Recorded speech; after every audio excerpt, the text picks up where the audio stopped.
तो अभी आपका टेस्ट हुआ था अभी ना, उसको हम डिस्कशन कर लेते हैं आपकी क्लास में, ठीक है। इसके बाद आज की क्लास के बाद मैं आपको केटीजी कंटिन्यू करा दूंगा कल से, ठीक है। Let's just discuss questions. हाँ, मैं कोई कुछ बोल रहा है? तत्सम सिंह, तत्सम जानता है क्या? मैं हाँ, कुछ डाउट है क्या? क्या करवाओगे आप कल? सर मैं कल कराऊंगा आपको केटीजी। केटीजी आपका बचा हुआ है ना शायद, या रिवाइज करवाना है आपको शायद? उस पर हम बात करेंगे कल। सेटअप कर लूँ।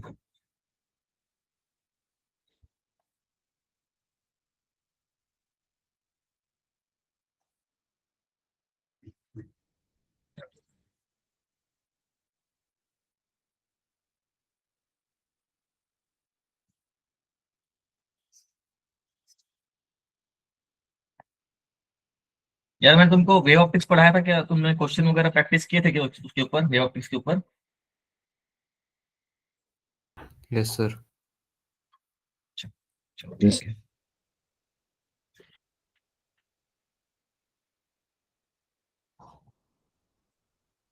तो मैं डिस्कस भी कराऊंगा साथ में, आपको लगेगा कि मैं पढ़ा भी रहा हूँ तो शायद दोनों हेल्प हो जाए, है ना। तो ये आपका टेस्ट पेपर विजिबल होगा आपको, है ना। तो लेट्स डिस्कस। सबसे पहले अगर हम इस पेपर को देखें ना, तो ऑन एन एवरेज अगर कोई बच्चा है, कोई एवरेज बच्चा भी है, तो वो कितने क्वेश्चंस इस पेपर से निकाल सकता है, खींच सकता है मार्क्स, है ना। मैं पहले एक गो थ्रू करूंगा पेपर से, अब पेपर को देखूंगा सर कि कौन से क्वेश्चंस मुझे फर्स्ट ग्लांस में आसान से दिख रहे हैं, या ऐसे क्वेश्चंस को मैं सॉल्व कर सकता हूँ सर, है ना। आप भी अपना ओपिनियन शेयर कर सकते हो मेरे साथ कि आपको कौन सा क्वेश्चन इतने देर में आसान दिख गया सर, है ना। एक तो ये वाला क्वेश्चन, सेवेंथ क्वेश्चन, बहुत आसान सा क्वेश्चन है sir. Number of photons per metre square निकालना है, विल डिस्कस, ठीक है। फिर अगर बात करूं, एक ग्लांस में अगर देखने वाला क्वेश्चन जो है वो ये है, वोल्ट मीटर अगर आपने पढ़ा है, मेजरिंग डिवाइसेस वगैरह आपने अगर पढ़ी है, तो शायद ये क्वेश्चन आपसे बन जाएगा, है ना। और फिर अगर मैं बात करूं, this is the easiest question amongst the whole test, dimension पे बेस्ड है सर। ये क्वेश्चन बनाया होगा बहुत लोगों ने, ठीक है। And this 17th is also the, and this 20th को मैं इजी नहीं बोल रहा हूँ, है ना, मैं इजी कहूंगा। This one is again easy, ठीक है। मैं अगर एक ग्लांस में देखूँ तो एक, दो, तीन, चार, पाँच, छ, छह क्वेश्चन मतलब एक ग्लांस में हम आराम से निकाल सकते हैं, है ना। मतलब 24 नंबर तो सर मतलब बेसिक से बेसिक बच्चा भी कर सकता है, ठीक बात है। और अगर मैं इस पूरे इसमें हार्ड क्वेश्चन बात करूंगा ना, तो हार्ड जैसा कुछ तो ये क्वेश्चन लग रहा है हार्ड, अगर मैं बोलूँ ये हार्ड में आ सकता है, मे बी ये हार्ड में आ सकता है, और थोड़ा सा ये हार्ड में आ सकता है, थोड़ा सा, ठीक है, ये भी। तो इतने मैंने आपको क्वेश्चंस मार्किंग करवा दिए। तो मैं क्वेश्चन बाय क्वेश्चन उठाता हूँ और आपको थोड़ा सा बताता हूँ कि कैसे कैसे हम अपन अप्रोच कर सकते हैं, ठीक है। फर्स्ट क्वेश्चन कितने बच्चों ने बनाया? अगर थोड़ा सा थम्स अप वगैरह कुछ रिएक्शंस मिल जाएंगे तो थोड़ा मजा आ जाएगा, है ना। कितने बच्चों ने फर्स्ट, रविंदर सिंह ने बनाया, आदर्श ने बनाया क्या, प्रिंस राठौर ने बनाया, कितने लोगों ने बनाया, मतलब सही है। तो मैं सिंपल सा अगर बताऊं किसी ने नहीं बनाया तो कैसे अपन इसको अटेम्प्ट कर सकते हैं ऐसे क्वेश्चंस को, है ना। Velocity of image, velocity of object अगर दिया हो तो कैसे हम वो कर सकते हैं। मैं आपको सिर्फ हिंट दूंगा, है ना। 1/p plus 1/u plus to 1/f, every one knows sir. v-1 प्लस u-1 f-1 लिख दिया, कोई बड़ी बात तो नहीं है सर, सही बात है। अगर सर मैं पार्शियली डिफरेंशिएट कर दूं with respect to the own, तो क्या आ जाएगा sir? Minus V dv/dt, T के रेस्पेक्ट में, sorry, minus U du/dt। And as focal length का कोई चेंज नहीं हो रहा है सर, फोकल लेंथ तो फिक्स होता है ना। तो ये सर जीरो इसका rate of change with respect to time होगा, ठीक है। आफ्टर ये सारे चीज करके मैं इसको आराम से ऐसा लिख सकता हूँ सर, du/dt u प्लस में, फिर इस माइनस को इधर भेज दूंगा तो क्या हो जाएगा? माइनस वी, ऐसा आ जाएगा कुछ, ठीक है। तो ये जो रिलेशन आपको देखने के लिए मिल रहा है, कितने लोगों ने ये रिलेशन वगैरह कुछ देखा होगा शायद, है ना। वी स्क्वायर होगा, sorry sorry sorry sorry, pardon pardon, V square होगा सही, डिफरेंशिएट करने के बाद, हाँ हाँ हाँ, वी स्क्वायर होगा, बिल्कुल होगा वी स्क्वायर। ठीक है, ये रिलेशन आ जाएगा सर, ये आएगा रिलेशन सबका, dv by D T equals to minus V square by U square and D U by D T.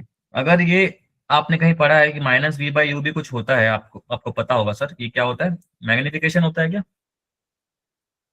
ठीक बात है ना? I can write this as DV by D T equals to minus M square D U by D T. और भी इसके बहुत सारे variation है, मैं उस पर नहीं जा रहा अभी, मैं आपको सिर्फ अप्रोच बता रहा हूँ कि सर कैसे अपन इसको सॉल्व कर सकते हैं। सिंपल फॉर्मूला लगा के मैंने डिफरेंशिएट कर दिया, तो this dv by dt is the velocity of image sir, velocity of image with respect to mirror, velocity of image with respect to mirror, and this is my minus m square, this is du by dt is basically sir velocity of object with respect to mirror, that's it। तो क्या हो जाएगा sir, relative पता है तो ये ऐसा लिख सकते हैं हम इसको आराम से very easily, velocity of object minus velocity of mirror. सही बात है क्या सर? बस अब आपको इमेज की वेलोसिटी गिवन होगी, चाहे मिरर की गिवन होगी, चाहे ऑब्जेक्ट की गिवन होगी, आप बस पुट एंड सॉल्व कर सकते हो यहाँ पर, है ना? लेकिन ये जो v और u है यहाँ पर, ये क्या है सर, ये जो v है, ये v is the location of image, है ना, कहाँ बन रही है, और u is the object distance from the mirror. ठीक है, याद रखेंगे कैसे कैसे करना। और एक चीज important thing to notice is that कि आप अगर इस साइड को प्लस अज्यूम कर रहे हो अवे फ्रॉम पोल, तो इस साइड को आप माइनस लोगे सर, है ना? आप साइन कन्वेंशन अपने हिसाब से चूज कर सकते हो, देन आप उसके अकॉर्डिंग पुट करोगे तो सारे वैल्यू सही आएंगे। Clear to everyone sir? ठीक है, ये अप्रोच बहुत आसान है, मैं कैसे लेके आया हूँ आप सभी लोग देख लो, तो दिक्कत वाली बात नहीं है सर। ठीक है, ये अप्रोच सभी से बन गया होगा आई होप। फिर अगर सेकेंड क्वेश्चन की बात करूंगा सर, तो एक पैरेलल प्लेट कैपेसिटर है जो कि चार्ज है and then disconnected from the source of potential difference if the plates of the condenser are removed further apart by the user। ठीक है, ओके। तो ये क्वेश्चन में क्या बोल रहे हैं सर, अपने पास एक कैपेसिटर है, ठीक है सर। अब इसको मैं चार्ज कर दिया, मान लो इसमें प्लस क्यू चार्ज आ गया, इसमें माइनस क्यू चार्ज आ गया, टोटल क्यू चार्ज आ गया अपने पास इस होल कैपेसिटर पे, है ना? पोटेंशियल डिफरेंस v है लेट सपोज, और d इसका डिस्टेंस है इनिशियली मान लेते हैं।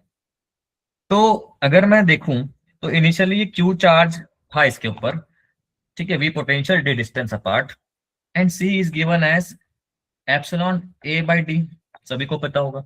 अब सर जैसे ही मैं इसको इंसुलेटेड हैंडल से अलग कर दूंगा, अलग कर दिया, डिस्कनेक्ट कर दिया, मतलब कोई कनेक्शन नहीं रहा सर अब इसके साथ किसी का ना, अब कनेक्शन ही नहीं है सर, तो कहीं चार्ज जा नहीं सकता ना आ सकता है, तो चार्ज कहीं फ्लो नहीं करेगा सर, जितना चार्ज हमने पहले उसको इनिशियली दे रखा था अब भी वही चार्ज उसके पास रहने वाला है। ये आप बात आपको समझनी होगी sir, because there is no connection for the charge to flow. तो जो चार्ज आपने इनिशियली दिया हुआ था वही चार्ज अभी भी रहने वाला है। आफ्टर मेकिंग दिस डिस्टेंस थोड़ा बड़ा, इसमें लिखा है ना मूव अपार्ट, मान लो मैं डी डैश कर दिया इसको, है ना, डिस्टेंस बड़ा है, डी डैश बड़ा है डी से, तो क्या होगा सर, आपको पता है कि ए ई एप्सिलॉन ए बाई डी होता है। जैसे मैंने डी को बढ़ाया तो कैपेसिटेंस सभी को समझ में आता है कि सर घटेगा, सर घटेगा, थीम आते सर, कैपेसिटेंस घटेगा, तो we can write this formula Q equals to CV, as मैंने बोला कि after separating sir Q will remain the same because Q has no path to go. So initially जो Q था पहले, अब भी वो Q रहेगा सर, है ना? अब सर C में अगर बात करें, हम देखें C को, तो C सर क्या हो रहा है, मैंने आपको बताया C क्या हो रहा है सर, घट रहा है, Q is constant and C घट रहा है, तो मजबूरी में सर V को क्या होना पड़ेगा, मजबूरी में V को क्या होना पड़ेगा सर, बढ़ना पड़ेगा। एक तरीका यहां से अपन बोल सकते हैं, एक तरीका यहां से भी अपन बोल सकते हैं सर। तो इसका ऑप्शन आप मैच कर लेना सर, चार्ज तो सेम ही रहेगा लेकिन पोटेंशियल अक्रॉस द प्लेट्स को बढ़ना पड़ेगा सर मजबूरी में। बात समझ में आ रही है क्या, approach clear to everyone sir? Yes sir. ठीक है, अब सर मैं थर्ड क्वेश्चन में आऊंगा, तो ये थर्ड क्वेश्चन, ये तो एफबीडी वाला ही खेल है, फ्री बॉडी डायग्राम वाला खेल है। आई होप कि सब लोगों ने क्वेश्चन सॉल्व कर लिया होगा सर। कितने लोगों ने क्वेश्चन ट्राई किया टेस्ट के बाद या टेस्ट में ही, जितने बच्चे हैं यहाँ पर, आप लोगों ने ट्राई किया होगा सर, किया है ना?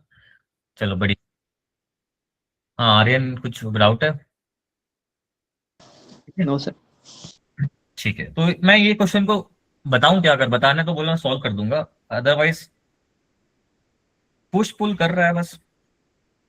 हाँ, आदर्श भारद्वाज, कुछ डाउट है? सर इसमें कॉस थीटा बनना था ना दोनों साइड में हॉरिजॉन्टल में। हाँ हाँ। तो सर ये इनका जीरो नहीं आना चाहिए था डिफरेंस।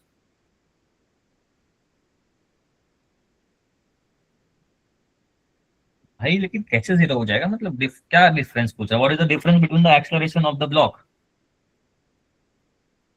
अच्छा, लेकिन फ्रिक्शन है ना दोस्त, फ्रिक्शन है ना, नॉर्मल में तो वेरिएशन आएगा ना।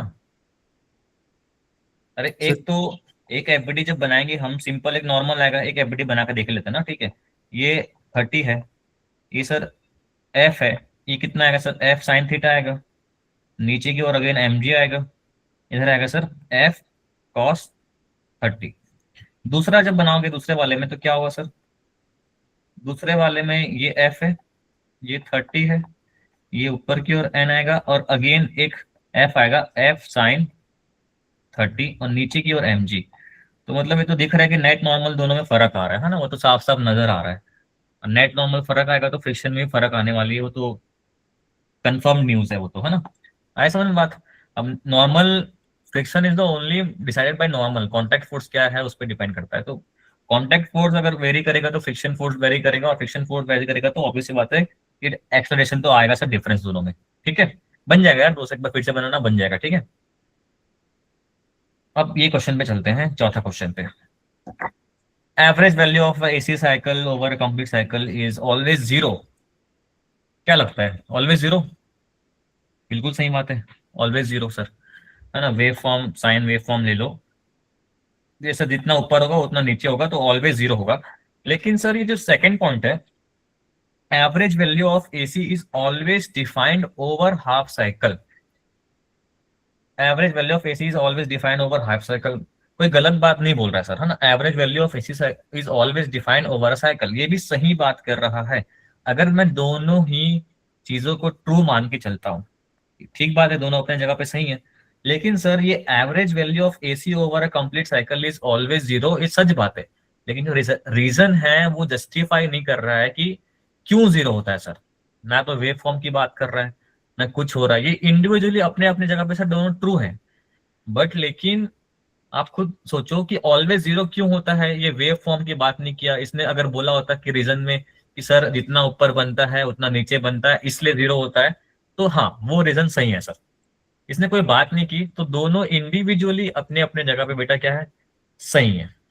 आ रही बात समझ में? आ रही बात समझ में? ठीक है, यस। चलो। अब ये बढ़िया क्वेश्चन है पांचवा वाला, ये मैं जानना चाहता हूँ कि कितने बच्चों ने पांचवा क्वेश्चन अटेम्प्ट किया है सर। आई वांट टू सी कि कितने बच्चे, संदीप सिंह ने अटेम्प्ट किया, आदर्श ने अटेम्प्ट किया, क्या बात है, आदर्श तो भाई जलवा आदर्श का, है ना। प्रिंस, क्या बात है। आर्यन ने अटेम्प्ट किया है, सक्षम ने अटेम्प्ट नहीं किया क्या? विशाल ने अटेम्प्ट किया, क्या बात है। मतलब मोस्टली ऑफ द स्टूडेंट्स ने अटेम्प्ट किया, लेकिन कितने लोगों ने सही किया ये बता दो मुझे यार। सौम्य, सिमरन, संदीप, आप लोगों ने अटेम्प्ट किया है क्या? चलो, ये ऐसे क्वेश्चंस देख के ना अपन भाग जाते हैं सर। सर ऊपर वाले में रीजन में ऑलवेज लिखा है तो शायद वो गलत हो सकता है। अच्छा,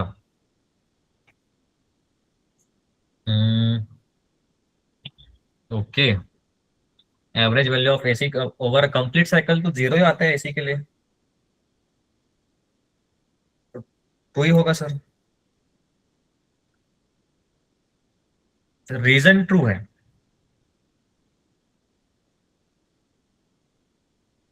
नहीं लेकिन उस स्टेटमेंट को डिफाइन नहीं कर रहा है, जस्टिफाई नहीं कर रहा है ना, क्यों होता है।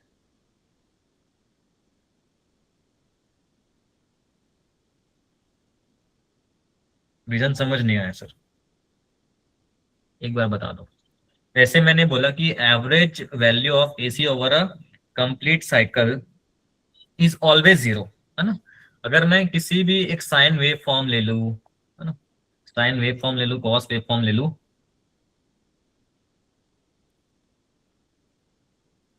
तो क्या होता है इनका एवरेज क्यों 0 होता है ये अपने को अच्छे से पता है कि सर जो अपने पास जितनी वैल्यू ऊपर बन रही होगी वही वैल्यू नीचे बन रही होगी sir, because the positive half of जो ऊपर का साइकिल जो बन रहा है परफेक्टली इसके साथ अलाइन होके एक दूसरे को कैंसिल कर देते हैं सर।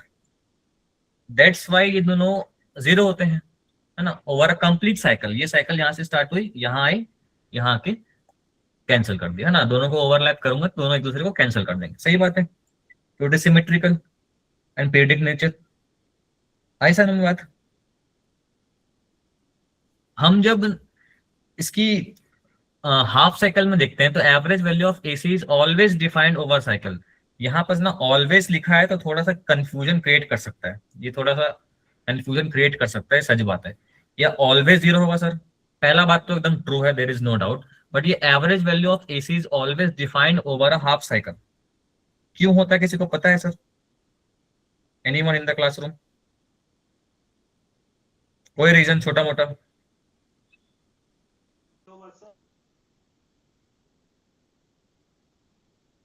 एनीवन?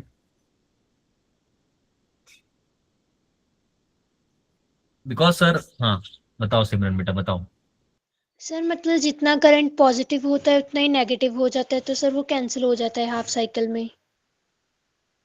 हाफ साइकिल में कि फुल साइकिल में बेटा? सॉरी सर, फुल साइकिल में। हाँ फुल साइकिल में कैंसिल हो जाता है, लेकिन हमको अगर हम पढ़ रहे हैं वेव फॉर्म तो हमको उसकी एवरेज वैल्यू भी तो निकालनी पड़ेगी ना, एसी सोर्स की एवरेज वैल्यू तो निकालनी पड़ेगी। तो हम क्या करते हैं उसके लिए, हमेशा हम उसको हाफ साइकिल के लिए डिफाइन करते हैं, क्योंकि वो कंप्लीट 0 हो जा रही है, 0 लेके हम कहाँ जाएंगे सर, कुछ मतलब का नहीं 0। तो हम उसके लिए ऑलवेज एक हाफ साइकिल के लिए डिफाइन करते हैं एवरेज वैल्यू। तो दोनों स्टेटमेंट इंडिविजुअली ट्रू है, बट वो स्टेटमेंट बार बार मैं कह रहा हूँ कि जस्टिफाई नहीं कर पा रहा उस चीज को, दोनों इंडिविजुअली ट्रू है। आई बात समझ में? तब नॉन जीरो वैल्यू आती है हमारे पास, तब 0 नहीं होती है हाफ साइकिल के लिए, कुछ ना कुछ वैल्यू देता ही है। ठीक है, ओके सर। अब सर ये पांचवा क्वेश्चन है। ये पांचवा क्वेश्चन बहुत बढ़िया कॉन्सेप्ट है, आपको आराम से आना चाहिए। दोनों सर, दोनों देखेंगे तो अगर मैं एम मास को नीचे एक्स डिफ्लेक्ट करूंगा तो दोनों में इक्वल इक्वल सर डिफ्लेक्शंस आएंगी या अलग अलग डिफ्लेक्शंस आएंगी, आई डोंट नो। दोनों के स्प्रिंग कांस्टेंट अलग अलग हैं क्योंकि, है ना, लेकिन कॉम्बिनेशन तो मुझे साफ नजर आ रहा है कि सर दोनों पैरेलल में लगे हुए हैं। एंड दोनों पैरेलल में लगे हुए हैं तो just like capacitors are dealt in parallel, कि दोनों का सम अप कर देते हैं। तो हम क्या करेंगे सर, अगर मैं ये पता है कि T1 लिखता हूँ मान लो, है ना, T1 की वैल्यू होती है 2πm/k होती है, कैपिटल T कह लो, यहाँ मैं T1 बोल रहा हूँ। ठीक है, यहाँ मैं T1 बोल रहा हूँ K1 स्प्रिंग के लिए। Just like I can say T2 equals to spring 2 के लिए। सही बात है ना। अब आई कैन डिफाइन दैट कि दोनों पैरेलल में हैं तो सर के इक्विवेलेंट हमको क्या कर सकते हैं, हम K1 प्लस K2 कर सकते हैं सर, कर सकते हैं, बिल्कुल सही बात है। एंड यहां से हम K1 और K2 की वैल्यू लिखते हैं यहाँ पर। T1 equals to 2πm/K1। If I can write 2πm/K1 का स्क्वायर हो जाएगा सर, ये हो जाएगा स्क्वायर, तो ये हो जाएगा T1 square equals to m/K1। तो K1 ये कांस्टेंट है, इसको मैं छेड़खानी नहीं कर रहा हूँ, कुछ न्यूमेरिकल वैल्यू है, मेरे को सिर्फ रिलेशन पूछ रहा है, तो I am solving on the relations only. तो ये आ जाएगा K1 T1 square. Similarly K2 की वैल्यू आ जाएगी m/T2 स्क्वायर। ठीक है, अब दोनों की वैल्यू में के इक्विवेलेंट में डाल दूंगा यहाँ पर, m/T1 square plus m/T2 square. इसको के इक्विवेलेंट कह लो या के नॉट कह लो, तो ये भी कितना आएगा सर, m/T0 स्क्वायर। तो ये रिलेशन जो आना चाहिए इसके हिसाब से आंसर भी होना चाहिए sir, T0 square T1-2 plus T2-2। आई बात समझ में? कुछ मैंने क्या कर दिया सर, बात समझ में आई क्या सर? ठीक है, ठीक है सर। अब छठवां क्वेश्चन तो आसान क्वेश्चन है, मतलब उसमें ज्यादा टाइम स्पेंड करने की जरूरत नहीं थी, बट लेकिन टेम्परेचर देके थोड़ा कंफ्यूजन क्रिएट करने की कोशिश की, है ना। देखो 2gm/r होता है क्या, एस्केप वेलोसिटी जितना मेरे को याद आ रहा है, सही लिखा होगा शायद, सही लिखा है ना। तो it depends upon the mass of the planet, obvious सी बात है sir. Radius of the planet, obvious सी बात है sir. Gravitational constant. Escape velocity और किसी चीज पे डिपेंड नहीं करती है sir. Temperature of the planet पे ना काइनेटिक एनर्जी डिपेंड करेगी गैस पार्टिकल की, लेकिन sir escape velocity is not dependent at all on temperature. तो साफ साफ सा आंसर आपको दिख रहा होगा, एम और आर होंगे 1 and 4। ठीक है, ये क्वेश्चन आपने बना लिया होगा। ये क्वेश्चन मेरे को लग रहा है एक दो बार से ज्यादा बार रिपीट हो चुकी है, ये क्वेश्चन भी आप लोगों ने बनाया होगा। अब ये क्वेश्चन में क्या है, if the light has intensity given है, ठीक है, लाइट की इंटेंसिटी है 100 वाट/मीटर स्क्वायर। अगर आपको इंटेंसिटी पता है सर, वो होता है energy per unit area per unit time is basically intensity, या फिर इसे कह सकते हैं हम तरीके से पावर बाय एरिया भी बोल सकते हैं। ठीक है, इंटेंसिटी को energy per unit time is power, है ना, इसे हम पावर बाय एरिया भी बोल सकते हैं। तो इसमें हमारे पास एक वेवलेंथ है 4000 एंगस्ट्रॉम का, जो कि थ्रेशोल्ड फ्रीक्वेंसी इतना गिवन है। ठीक है, तो हम एक फोटोन की एनर्जी अगर लिखना चाहेंगे तो we can easily write equals to hc/λ। Yes और नो? Very good sir. ये एक फोटोन के लिए लिख सकते हैं। वैसे ही मान लो हमारे लिए अगर n फोटोन्स के लिए एनर्जी लिखना हो तो n फोटोन्स के लिए इतना एनर्जी होगा। टोटल इंटेंसिटी ऑफ लाइट कितनी है सर? 100 वॉट है।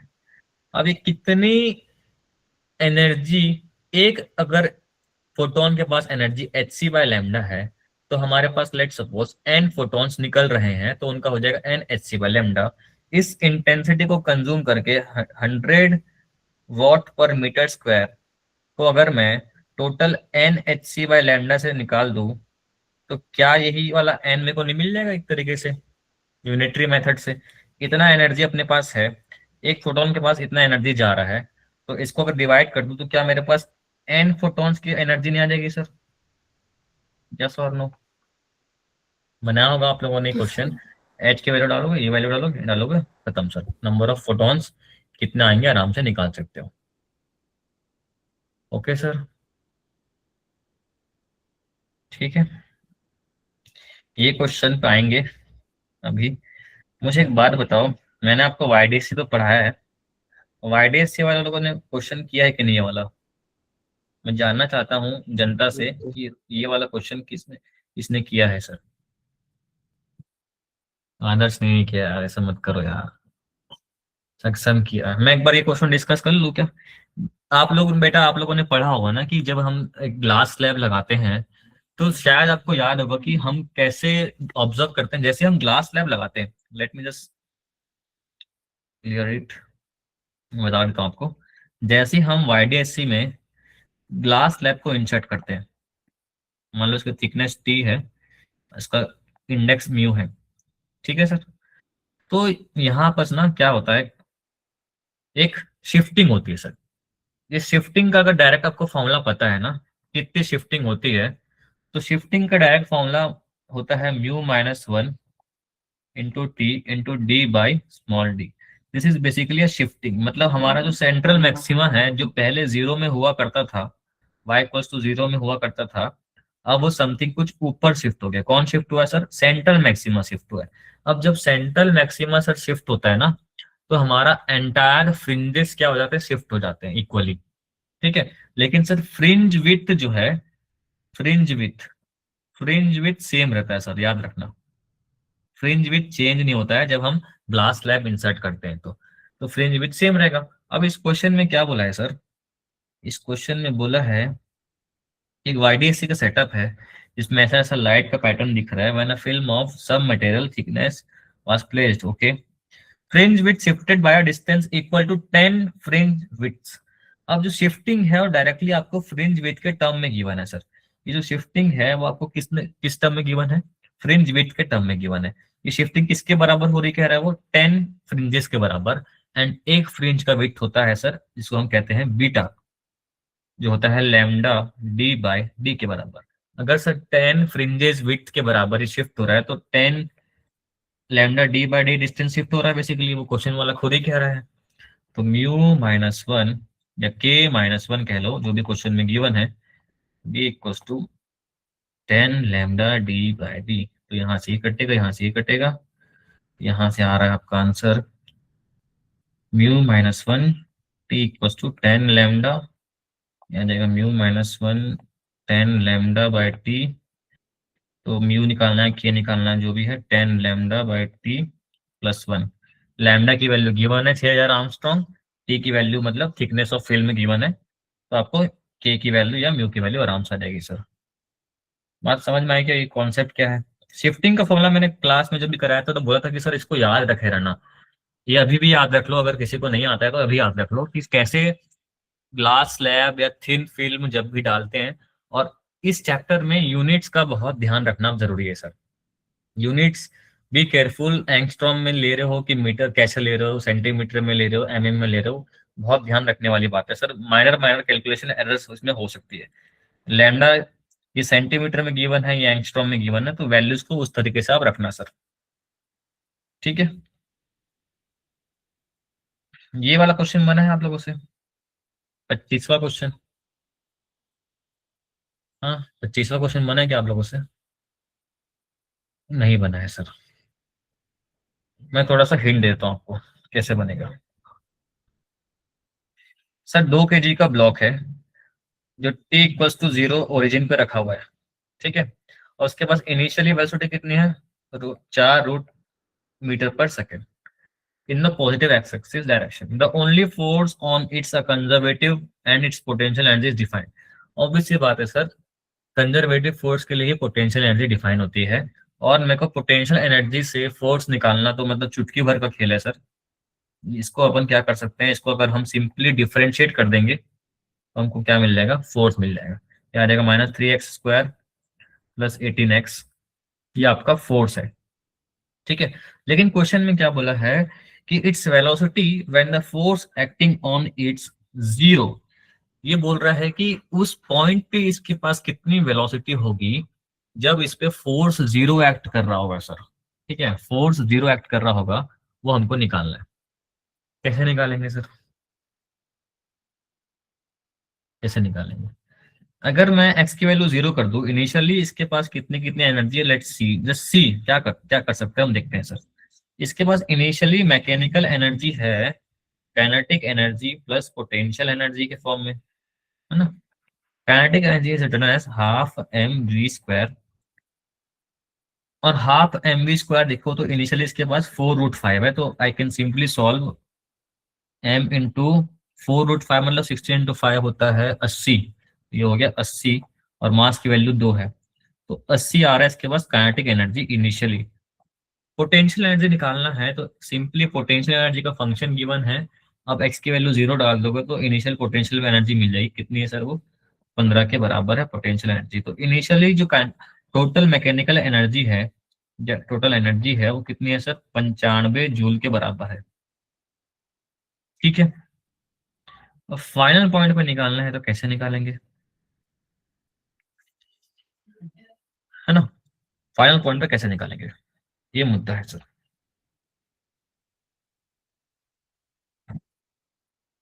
इसमें और कोई हिंट दिया है? अच्छा, इसमें फोर्स जब एक्ट कर रहा होगा 0 के बराबर, तब कितनी वेलोसिटी होगी ये निकालना है ना। और यहाँ पर जब इसको डिफरेंशिएट करते हैं तो -du/dx यूज करते हैं, तो ये प्लस हो जाएगा सर, है ना, और ये हो जाएगा माइनस। अच्छा, कुछ गड़बड़ लिख रहे हैं बस, एक सेकंड एक सेकंड, जस्ट अ सेकंड दोस्तों। ये हो जाएगा आफ्टर डिफरेंशिएटिंग -x³ गिवन है, तो -3x² की जगह -3x² आएगा, प्लस 12x आएगा। लेकिन ऑलरेडी हम एक माइनस लगाते हैं इसमें, तो ये प्लस ये माइनस, तो हमारे पास आ रहा है 3x² - 12x फोर्स की वैल्यू है। अब सर फोर्स को 0 करना है,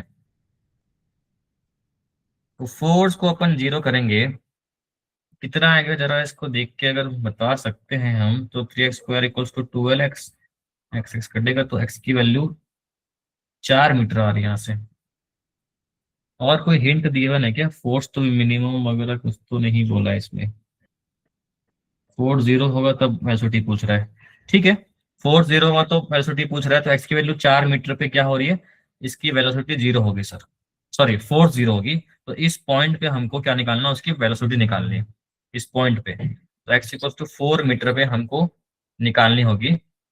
initial kinetic energy, total energy should be equal to final kinetic energy plus final potential energy, ठीक है सर।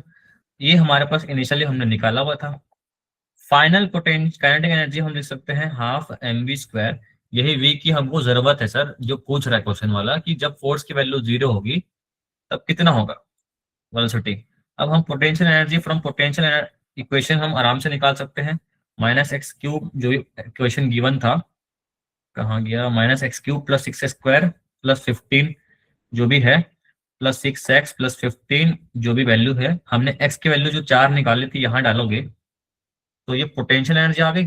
मान लो एग्जांपल दे रहा हूँ 100 आ रही है, मान लो ये पता है, ये पता है, ये पता है, ये पता है, तो यहाँ से v भी निकल सकती है सर।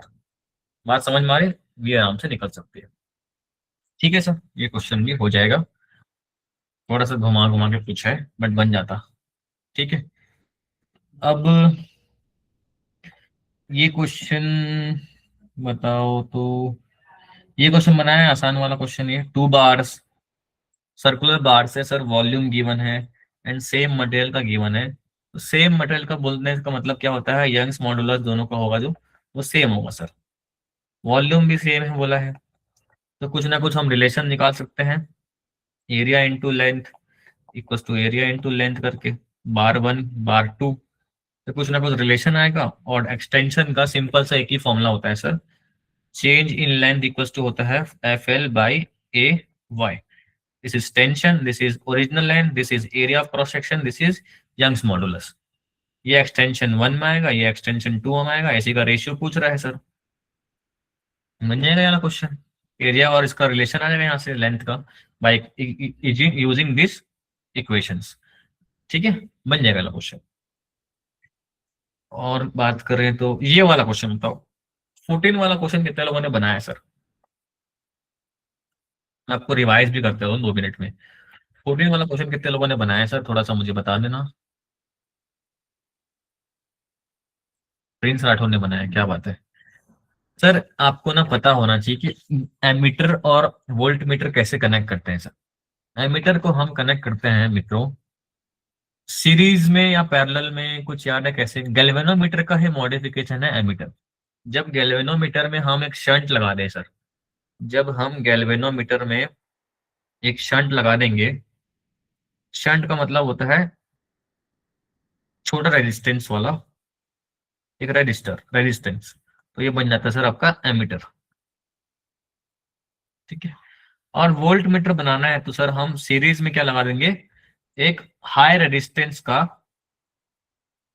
सीरीज में कनेक्ट कर देंगे, तो ये बन जाता है सर वोल्ट मीटर। अब इसमें क्या बोला है सर, हमारे पास दो रेजिस्टेंस हैं 400 और 800, ये 400 है, ये 800 है।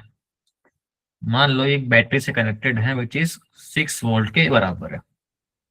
अब सर इसका आर इक्विवेलेंट लिख पाना कोई बड़ी बात तो है नहीं, आर इक्विवेलेंट लिख लूंगा, पोटेंशियल पता है तो करंट भी मैं आराम से लिख सकता हूँ।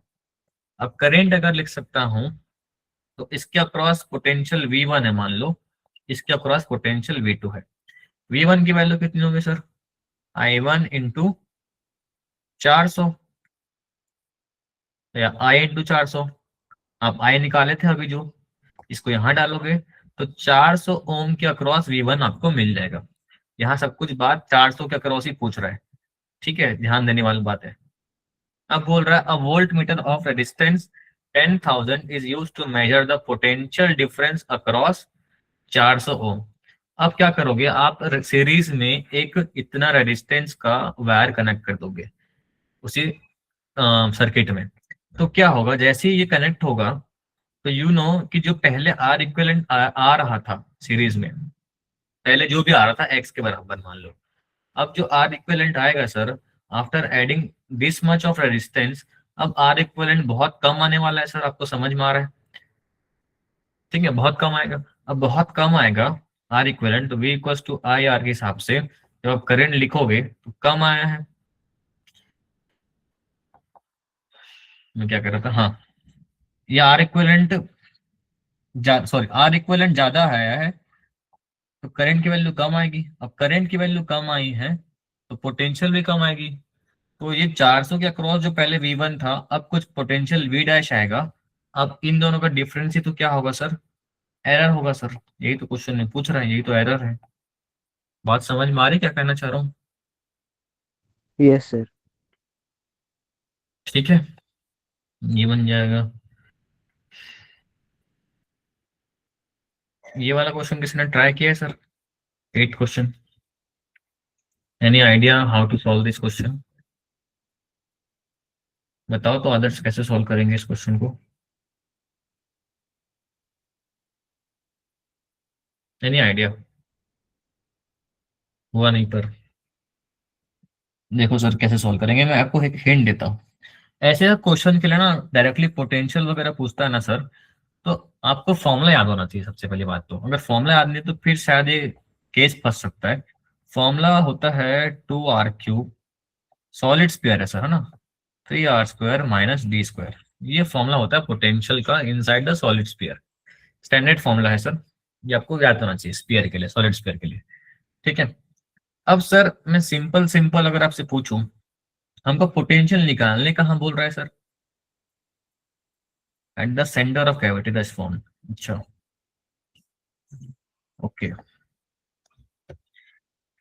इस पॉइंट पे निकालने बोल रहा है ना अपने को कैविटी।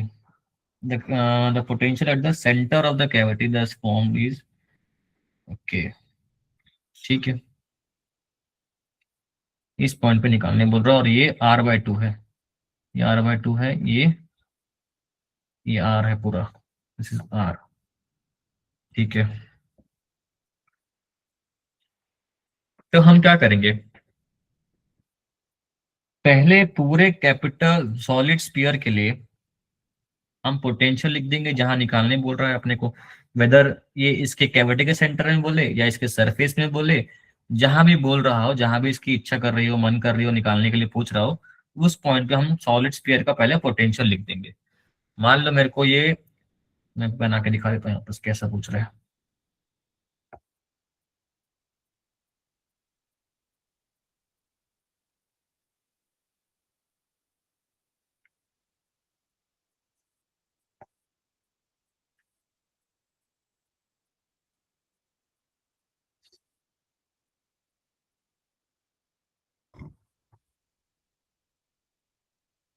यही क्वेश्चन है सर। बेसिकली एक तरीके से देखूं तो पूरा ये एक्चुअली ऐसा हो रहा है कुछ, आर यहाँ आ रहा है ना, ये r/2 तो आर ही हो जाएगा पूरा।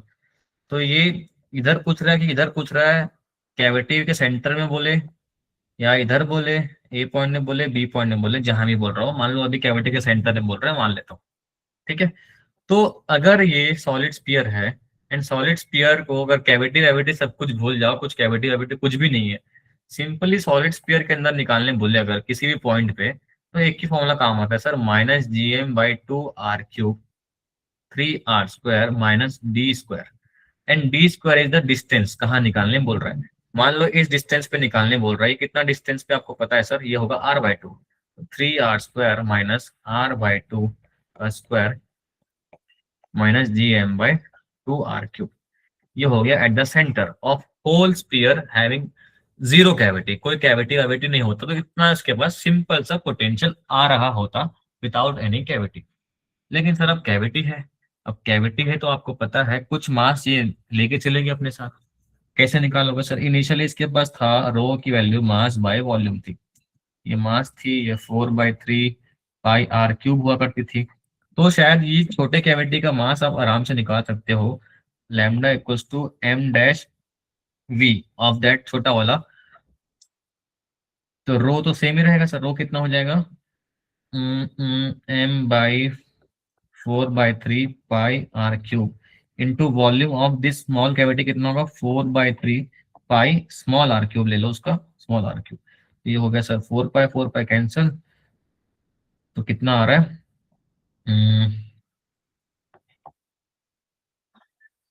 कितना आ रहा है ये, अच्छा ठीक है, r/2 गिवन है, ठीक है।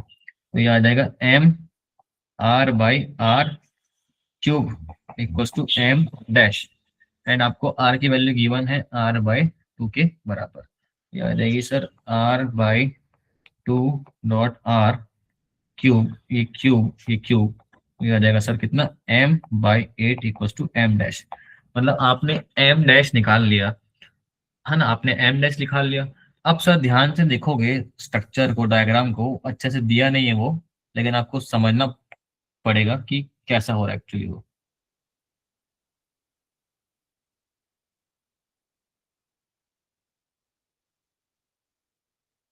ठीक है, अब सरफेस पे आपको पोटेंशियल लिखना आता होगा, वो होता है minus G M by R cube, minus G M by R. ठीक है, तो वैसे आप कैविटी के रेडियस के लिए लिखोगे, कैविटी का रेडियस डालना है यहाँ पर, कैविटी का मास डालना, इसके वजह से पोटेंशियल आएगा कैविटी का, ये पोटेंशियल कैविटी का आया। यहाँ हमने पोटेंशियल टोटल स्पीयर का लिखा था, दोनों को माइनस कर दोगे, जो आपका आंसर आएगा वो निकल जाएगा सर। आई बात समझ में? ठीक है, अब कौन सा क्वेश्चन बचा है? जीनर वगैरह पढ़े हो सर? जीनर डायोड क्या होता है? एनी आइडिया कि what is Zener diode? Zener diode कैसे काम करता है? Any idea sir? बता दो, थोड़ा बहुत बता दो कि क्या होता है जीनर डायोड। सर वो अपने आप अक्रॉस पोटेंशियल को ना सेम करके रखता है, जो उसका पोटेंशियल होता है। हाँ, वोल्टेज को स्टेबलाइज करता है। Very good sir. Zener diode हमेशा काम करता है रिवर्स बायस में, है ना। तो इसका काम करने का तरीका ही है कि रिवर्स बायस में ही काम करेगा सर, और जब जब ब्रेकडाउन होता है तब ये काम करता है एज अ वोल्टेज स्टेबलाइजर, है ना। जो हम घर पे स्टेबलाइजर यूज करते हैं ना, फ्रिज एसी वगैरह में लगाते हैं, तो वो कैसे वोल्टेज के फ्लक्चुएशंस को कंट्रोल करता है ना, एक लिमिट, एक हद के बाद वोल्टेज को बढ़ने नहीं देता है।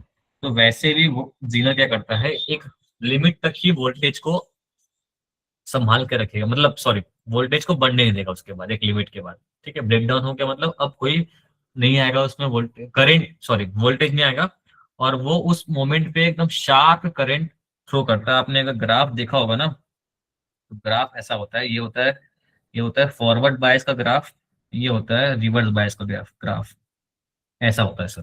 अगर आपने देखा होगा तो ये होता है फॉरवर्ड बायस का ग्राफ, ये होता है रिवर्स बायस का। ये करंट होता है बहुत छोटा सा, रिवर्स बायस में बहुत छोटे से करंट आते हैं, लेकिन ये जो ब्रेकडाउन आती है सर, ये ब्रेकडाउन आती है, इसे कहते हैं जीनर वोल्टेज या फिर जीनर जीनर ब्रेकडाउन। इस पॉइंट पे एकदम शार्प करंट आती है, और यही sharp current as a voltage stabiliser act करती है। चलो खैर, उतना डेप्थ में नहीं जा रहा हूँ। आपने क्वेश्चन बनाया कि नहीं बनाया, बता दो मुझे। रिवर्स बायस तो है सर, ऑब्वियस सी बात है, जीनर डायोड लगा तो रिवर्स बायस ही होगा। सॉल्व कैसे करते हैं sir? Any simple idea about how to solve this question? क्या निकालने बोल रहा है? Smallest value of load resistance कितना होगा for the stabilisation to be possible? Any idea sir? गलत किया क्या आदर्श? तू गलती कर रहा है यार दोस्त। यार तुम सबका ना फोटो मेरे पास रखा हुआ है, फोटो क्लिक करवाया था बच्चों ने, ले लेना मेरे से, ठीक है।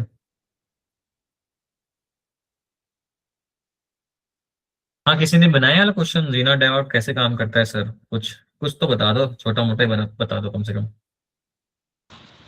सर जो RL है उसके अक्रॉस जो है ना 3 वोल्ट ही रहेगा हमारे पास, तो Very इससे good. हमारे पास RL के अंदर जो है ना करंट आ जाएगा।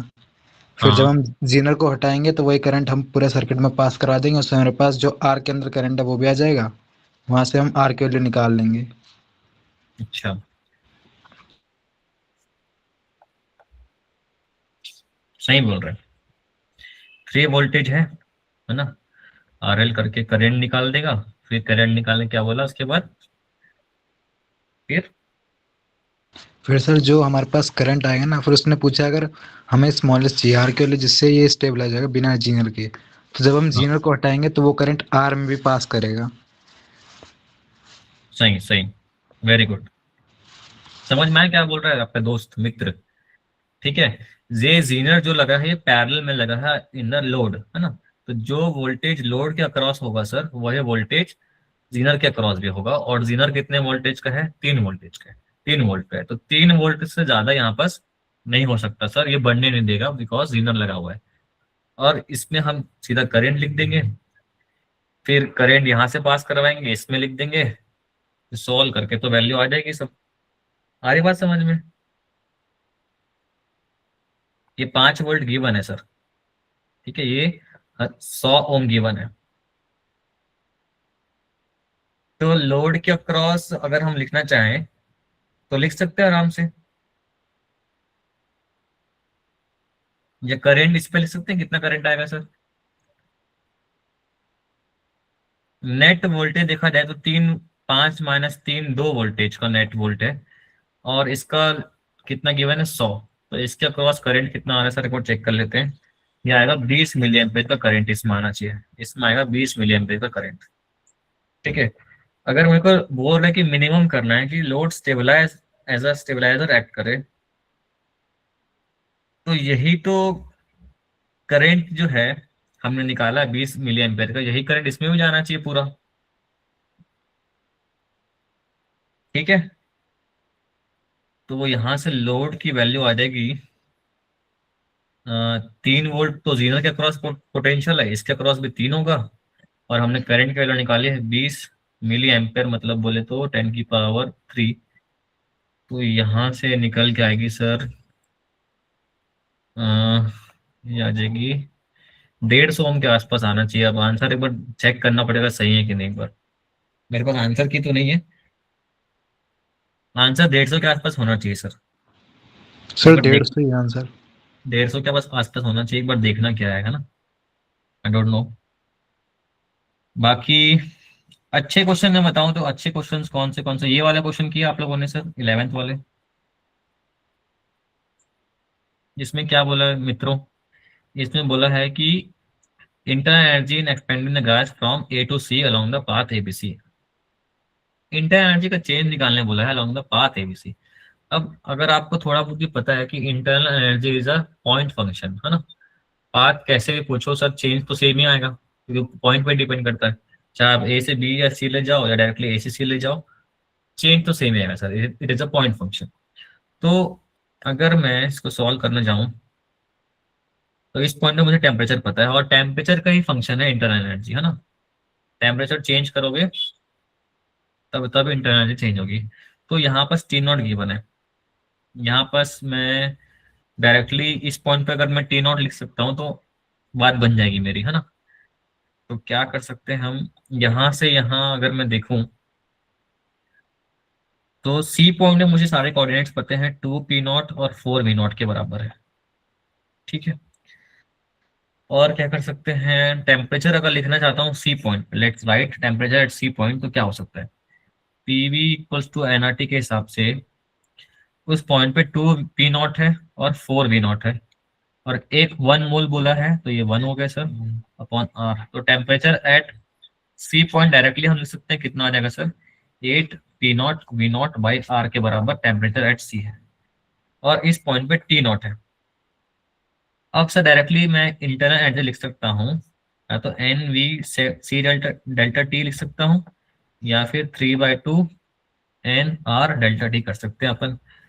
तो डेल्टा टी इस पॉइंट पे T0 है, इस पॉइंट पे TC है, और T0 बेसिकली कितना है, अगर ध्यान से देखोगे दोस्तों तो T0 की वैल्यू कितनी आ गई, P0V0 टू NR T0। इस ए पॉइंट पे देखो मोल 1 है, तो P0V0/R इक्वल टू T0, अपने पास T0 भी आ चुकी है और TC भी आ चुकी है, और TC और T0 पे रिलेशन साफ साफ नजर आ रहा है कि सर 8 टाइम्स T0 है, TC इज 8 टाइम्स T0 है। हाँ जी सर, तो अपने पास T एट सी है इन टर्म्स ऑफ T0 और T0 है, तो दोनों में डिफरेंस कितना आ रहा है, टेम्परेचर का आ रहा है सर 7 T0 का डिफरेंस आ रहा है, 3/2 NR टू 7 T0। तो आंसर कितना आएगा, ये 7 इज 21R T0/2, तो ये आना चाहिए है 21/2, बोले तो कितना हो जाता है 10.5 R T0 के आसपास, 21/2 R T0 भी बोल सकते हैं, ये तो नहीं है, 10.5 R T0 ही आ सकता है।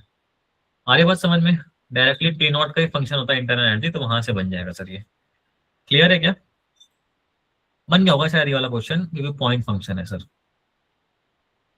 ठीक है, और कौन सा क्वेश्चन देख सकते हैं अपन। एक बच्चे ने मेरे से ये वाला क्वेश्चन पूछा था, मैं आपसे पूछना चाहता हूँ कि सर ये वाला क्वेश्चन आपसे बना कि नहीं। ये वाला क्वेश्चन किसी किसी ने बनाया है क्या यार ये? किसी ने बनाया तो जरा मुझे बताना कि कैसे बनेगा, मतलब क्या लगाया हो आप। किसी ने 21वां क्वेश्चन बनाया है। देखो कुछ कुछ क्वेश्चन स्किप करने के लिए भी होते हैं, मैं ये नहीं बोल रहा हूँ कि ये क्वेश्चन स्किप करने के लिए है। मैं वो जानना चाह रहा हूँ कि आपने अगर बनाया है तो कैसे बनाया इसको। Any idea sir?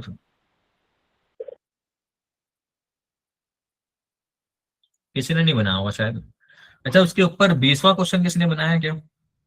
To wires A and B are of length 40 centimetre in bent into circle of radius R. एक को सर्कल बना दिए एंड बी को आर्क बना दिए। एक सर्कल है, एक आर्क है। Current I1 is passed through A and I2 through B to have same magnetic inductions at the center। शायद ये बन गया होगा, स्टैंडर्ड फॉर्मूला वाला क्वेश्चन है ये वाला। ये 20 वाला क्वेश्चन तो बना ही होगा आपसे। मैग्नेटिक इंडक्शन पूछ रहा है, B1 B2 का रेशियो पूछ रहा है ना। एक सर्कल बना दिए और एक आर्क बना दिए। ठीक है, तो आपको करंट लिखने आता होगा, बट ये अरेंजमेंट कुछ दिया तो नहीं है, कैसे अरेंज किया है क्या, कहाँ पूछ रहा है। तो have the same magnetic inductions eight the centre, कैसे बनेगा, क्या लगाया आपने?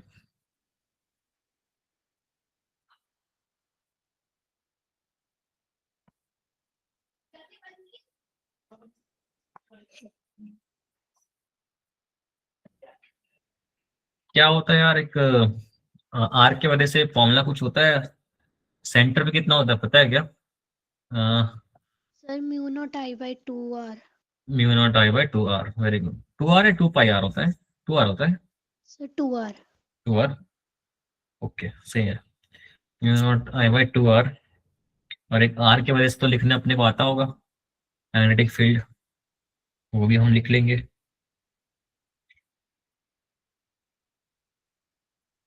आर की वजह से, सेकेंड, जैसे हम आर की वजह से ना इलेक्ट्रोस्टैटिक्स में लिखते हैं इलेक्ट्रिक फील्ड, उसके लिए एक फॉर्मूला है। क्या है वो formula? K lambda by R sine theta 1 plus sine theta 2 होता है, और एक होता है K lambda by R mod cos theta 1 minus cos theta 2। इसमें कैसे निकालोगे सर आर्क में सेंटर पे, या आपको फॉर्मूला सर डायरेक्ट? हाँ हाँ। सर इसमें हम mu not I 4 pi r square से सर r थीटा को मल्टीप्लाई कर देंगे। हाँ सही बात है। तो यहाँ हो जाएगा sir mu not I 4 pi r into theta, ये कह रहे हो ना? ठीक है, यस सर। तो ये इंटेंसिटी इसकी आ जाएगी, ये इंटेंसिटी इसकी आ जाएगी। अब थीटा और एल को आपको रिलेट करना पड़ेगा, फिर वहां से आंसर आ जाएगी। जैसे कि अपन थीटा पढ़ते हैं ना, आर का अपॉन, सॉरी हाँ, थीटा इक्वल्स टू आर का अपॉन रेडियस। तो यहाँ से हम आर्क लेंथ लिख देंगे, कितना हो जाएगा थीटा इंटू आर, फिर बन जाएगा, ऐसे तो बन जाएगा। हाँ बन जाएगा, सारे वैल्यूज को पुट करोगे तो आ जाएगा। थीटा की वैल्यू आप निकाल लोगे आराम से, निकाल लोगे थीटा की वैल्यू। लेंथ गिवन है, लेंथ गिवन है, आर से डिवाइड करो थीटा की वैल्यू आ जाएगी। निकाला किसी ने? अरे एक को सर्कुलर आर्क बनाऊंगा तो 2 पाई r ही तो लेंथ के बराबर होगी। ठीक है, लेंथ गिवन है, लेंथ गिवन है तो आर की वैल्यू कितनी हो गई? L a/2 पाई, L a/2 पाई आ जाएगी, है ना आर की वैल्यू। अब लेंथ ऑफ बी से डिवाइड कर दूंगा तो थीटा की वैल्यू आ जाएगी, अब थीटा की वैल्यू पुट कर देना, आ जाएगा आंसर यार। ठीक है, आ जाएगा। बट ये 21 क्वेश्चन थोड़ा इंटरेस्टिंग क्वेश्चन है, एक बार इसको ट्राई करना आप लोग। और क्या है, ये क्वेश्चन भी इंटरेस्टिंग सा है थोड़ा सा ये भी। और कौन सा क्वेश्चन है ये, किसी ने बनाया है बेटा? 12वां क्वेश्चन। अच्छा ये मैं इसको ना थोड़ा अच्छे से पढ़ लेना, जो भी स्टैंडर्ड फॉर्मूला वाले क्वेश्चन जो आते हैं, तो शायद ये EM वेव्स, EMI वगैरह वगैरह जो चैप्टर्स है उनको अच्छे से बढ़िया से प्रिपेयर कर लेना सभी लोग। और YDSC जंग वेव ऑप्टिक्स भी अच्छे से पढ़ लेना, माइलूज लॉ, पोलराइजेशन कैसे होता है, सब चीज। ये 12 क्वेश्चन कैसे बना होगा, यानी rough idea sir. A plane electromagnetic wave of frequency given है, ठीक है। फ्री स्पेस,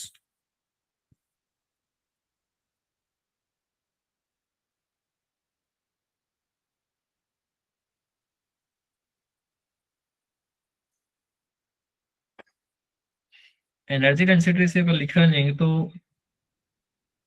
सेम होना चाहिए क्या, यस सर। है ना। Half epsilon not E square से अगर लिखें हम, half epsilon not E square density से लिखें अगर, हम्म,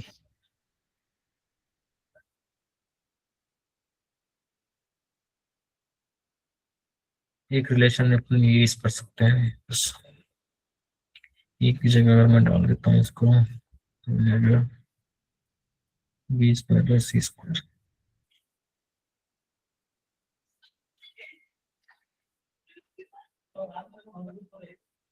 देखने का फॉर्मूला यार याद नहीं आ रहा है मेरे को थोड़ा अच्छे से, क्या फॉर्मूला होगा एक बार देखना पड़ेगा।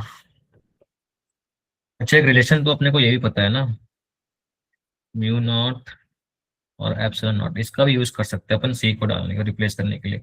हाँ तो सेम ही होगा, इसका आंसर सेम होगा फिर, काइनेटिक एनर्जी। हाँ हाँ सेम होगा, ठीक है। रिलेशन को यूज करके अपन इससे रिप्लेस कर देंगे सी स्क्वायर को, तो सेम ही आएगा एनर्जी डेंसिटी, चेक कर लेना, ठीक है, सेम आएगा। और कौन सा क्वेश्चन है,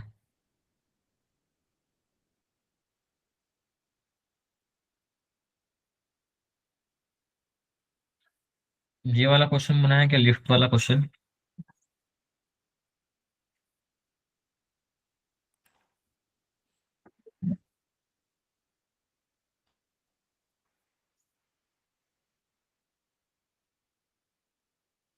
तो यार देखो, कल से ना मैं आप लोग को ना केटीजी थोड़ा पढ़ाऊंगा। केटीजी 11 का टॉपिक जो आपको चल रहा है अभी, in kind of crash course. तो कल से मैं आपको ना केटीजी पढ़ाऊंगा, ठीक है, आपकी क्लास में। ये टेस्ट हो रहा था करके, कल टेस्ट डिस्कशन हमने कर लिया है। कल से मैं केटीजी आपको रिवाइज करवाने वाला हूँ। आप लोगों को केटीजी नहीं हुआ है ना बिल्कुल भी, कि हो गया है। हेलो, केटीजी हुआ है नहीं हुआ है, तो नहीं हुआ है ना, बिल्कुल भी नहीं हुआ आप लोग को केटीजी, थोड़ा बहुत भी सर नहीं। बिल्कुल। अच्छा, ठीक है। ये वाला क्वेश्चन कैसे बनेगा, इसमें तो यार सूडो फोर्स ही लगेगा, और क्या बनेगा, और क्या क्वेश्चन है।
ये नाइन्थ वाला क्वेश्चन बना है क्या, किसी ने बनाया है क्या।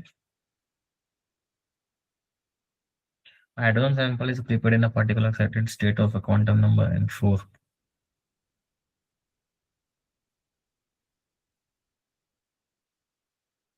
तो नहीं, कैसा क्वेश्चन है यार, कह रहा हूँ ना, कुछ कुछ क्वेश्चन स्किप करने वाले लायक भी क्वेश्चन होते हैं, बट एनर्जी सिंबल पूछ रहे तो बन सकता है यार, ये इसको भी ट्राई करना पड़ेगा।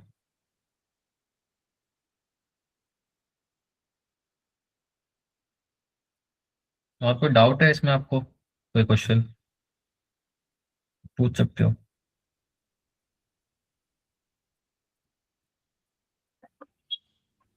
ऑप्शन बता दो सर। अच्छा, और कोई डाउट है?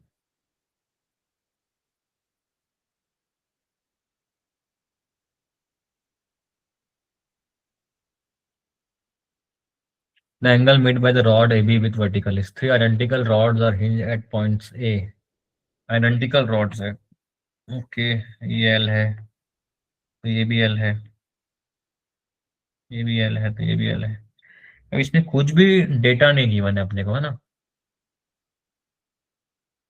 ना मास ना कुछ।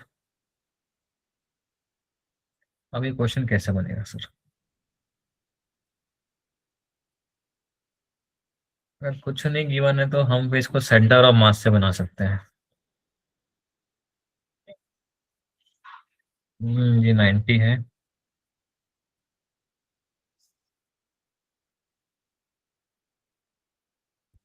ये सिमेट्रिकल है मान लो, ये L है तो ये भी L है। ये एंगल निकालना है थीटा ना।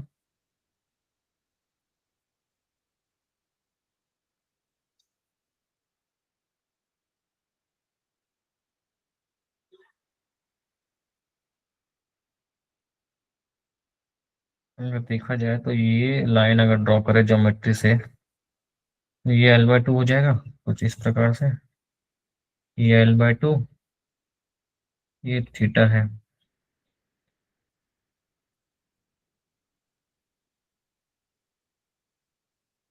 अगर इस तरीके से सर ये इक्विलिब्रियम पे है ना, तो सेंटर ऑफ मास जो है इस पूरे सिस्टम का इस एक्सिस से पास करना चाहिए, वर्टिकल एक्सिस से, सेंटर ऑफ मास। और सेंटर ऑफ मास इस पूरे इसका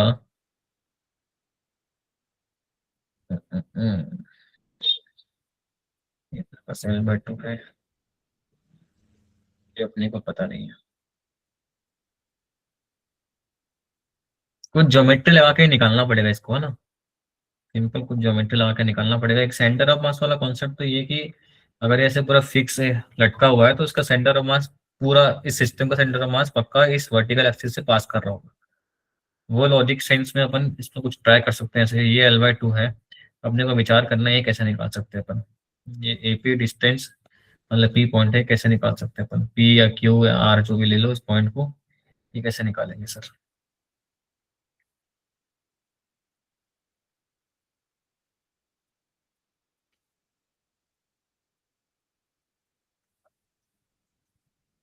कुछ आपको समझ आ रहा है तो बताओ यार, देखो मेरे को कुछ स्ट्राइक नहीं कर रहा है तो।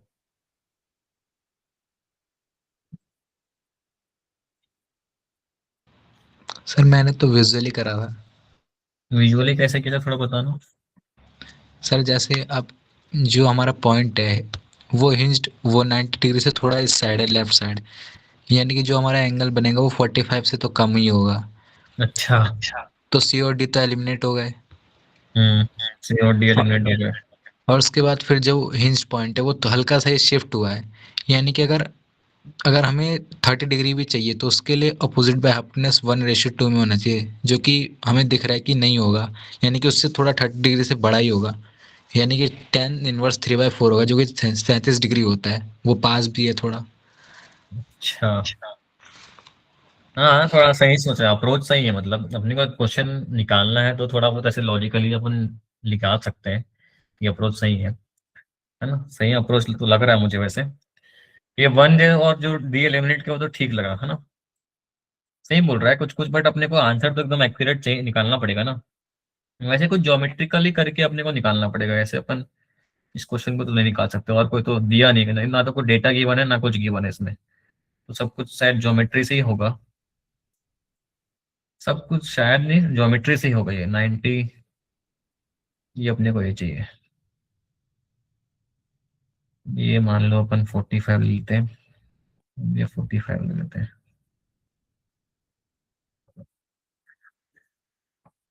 होगा 45।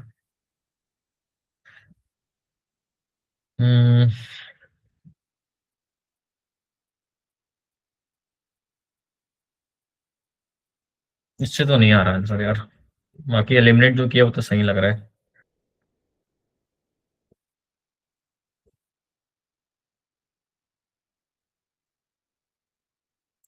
आइडेंटिकल रॉड्स बोला है, in the rods are identical.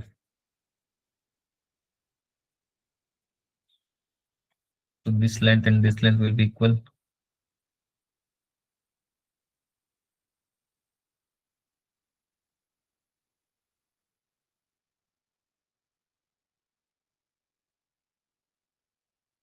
बन जाएगा, बन जाएगा।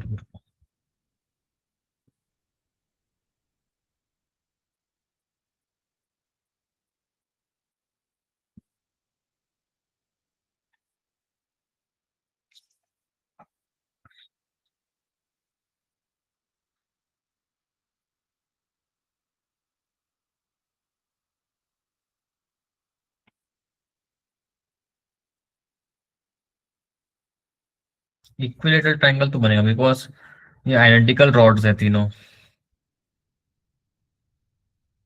तो